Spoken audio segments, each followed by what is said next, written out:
Star plus पर telecast होने वाले सीरियल ये है मोहब्बतें में पीहू और रूही कभी दो ऐसी बहनें हुआ करती थी जिनकी मोहब्बतें ही कभी रमन इशिता के बीच बढ़ रही नजदीकियों की वजह हुआ करती थी।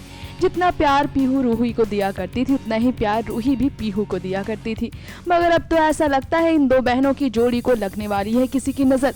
दरअसल इस सीरियल से जुड़ी एक नई रिपोर्ट में मिली है इस बात की जानकारी कि पीहू जो डिप्रेस्ड रहने लगी है कुछ दिनों से, उसके पीछे परेशान है इशिता और रमन जो पीहू को उदास देकर खुद भी हो गए हैं उदास।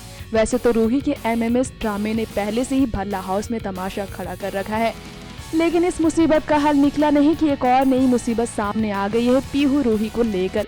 दरअसल एक नई रिपोर्ट में मिली है खबर कि पीहू जिसे रूही बार बार समझा रही होगी उससे दूरी बनाने की कोशिश करेगी पीहू, जिससे रमन और इशिता और भी ज्यादा उलझ जाएंगे। इसके बाद एक नया मोड़ आएगा और पीहू सबके सामने रूही को मर्डर कह देगी और उस पर इल्जाम लगाएगी एक मर्डर का। अब ये देख आप समझ सकते हैं कि इशिता रमन ही नहीं बल्कि पूरा भल्ला परिवार भी तंग रह जाएगा जब एक बहन अपनी बड़ी बहन को कातिल कह देगी। अब रूही के सच का पर्दाफाश कर पीहू रमन इशिता को एक नई चुनौती देकर अब क्या कहना चाहते हैं ये तो अब देखना दिलचस्प होगा ही। तो चलिए अब देखते हैं कि रूही और पीहू के इस प्यार भरे रिश्ते में इस कड़वी सच्चाई का कैसा असर होगा और आखिर पीहू के इस इल्जाम का क्या राज है। नेक्स्ट 9 न्यूज़ से तृप्ति की रिपोर्ट।